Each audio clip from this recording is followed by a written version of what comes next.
Well, Caty, good to see you back here at the Dixie. It's becoming home away from home here in Huntingdon, Tennessee. Absolutely. I was so excited to roll into Huntingdon last night and looked forward to a wonderful performance today with Bill Anderson. Did you and the family and all your friends have a great holiday season? We sure did. I was home in Knoxville, had the crud like the rest of the Tennesseans, which was good because it was my time off and I wasn't spreading it to all of my wonderful and beautiful school children. But I had a wonderful holiday and break and ate lots of food and now I'm back on the road solo. What was it like today being on stage with a tremendous singer-songwriter for 60 years, Bill Anderson? I was really nervous upstairs in my room because I was thinking, how am I going to follow this legend? But I tried to pick some songs that were contemporary but still appealed to the audience, and I was able to chat with Bill before I went on, so he wished me luck and I was pretty excited for this performance. He asked you on stage today if you like to pursue singing, songwriting. Is that really maybe a career goal for you on down the road? Absolutely. Music's been a huge passion and a continuous part of my life forever. Through traumas and stress, music's always been there, and so my mother's side all sings, and my father was a wonderful musician back in the day, and so I want to continue in those footsteps and follow that passion as however I can.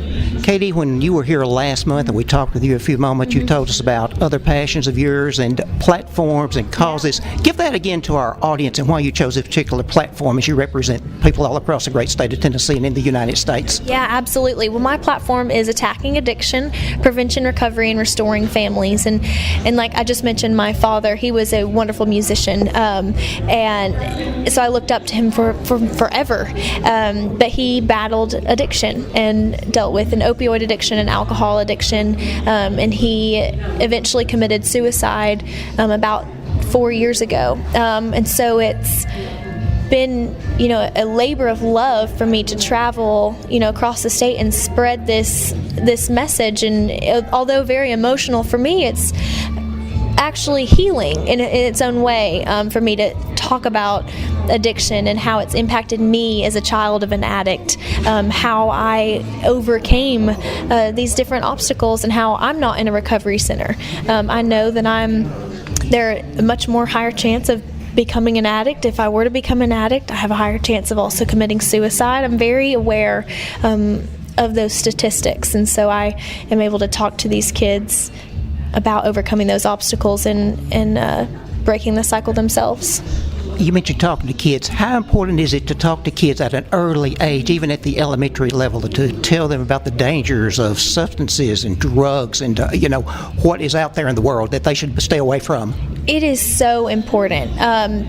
These kids, even preschool, they don't necessarily know what's going on, but we still talk about healthy choices. We talk about not just eating potato chips and sitting on the couch. It's treating our body and feeding it healthy foods, and so that we can respect our own futures. And that's what I lead into for middle school and high school, and eventually then talk about drugs and alcohol, but specifically talking about choices and how things in their lives they can't control, and that's okay, but they can control the choices they make.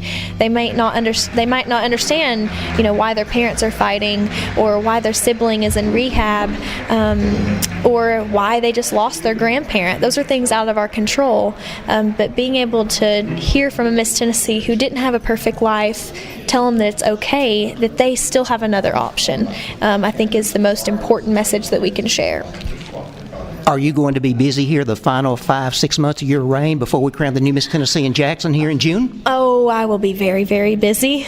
I visit between 3 and 5 schools a day. I have wonderful appearances on the weekends, just like this one, and it keeps me busy. We crown Miss Germantown and Miss Lane College next weekend, and then the whole class will be full. So Miss Tennessee the next Miss Tennessee has been crowned almost, and so that's a bittersweet moment. But I am definitely staying busy and want to make every day count, because I've only got six more months left to wear this wonderful sash and crown. And University of Tennessee person as well. Go Big Orange. Absolutely. Looking forward to next football season and the orange and white game. no hard feelings with Mr. Anderson today because he's a graduate of the University of Georgia. I know, poor Bill. I was really rooting for those Georgia Bulldogs because I'm not an Alabama fan, but I look forward to being back in Big Orange Country. I think I asked you this last month. I'll ask you again, but young ladies coming up through the pageant world today, is there a good age to start entering the world of pageants? I think it differs for everyone. I started when I was a freshman in high school, and my mom was like, "You want to do what? You want to do a pageant?" It was totally bizarre, but I love to sing. The idea of being in a dress and answering questions. I mean, it really was enticing to me, and that's when I met my first Miss Tennessee. Was a freshman in high school. There's no wrong age as long as the person wants to do it. It's their choice, and they want to put forth effort because it's not easy, and it's not just prancing around in a dress. It's platform work and academics and scholarship, service work, and holding yourself to a standard already, because then you kind of become to hate it if I have to do this because of a pageant. Instead, you want to better yourself because of the pageant.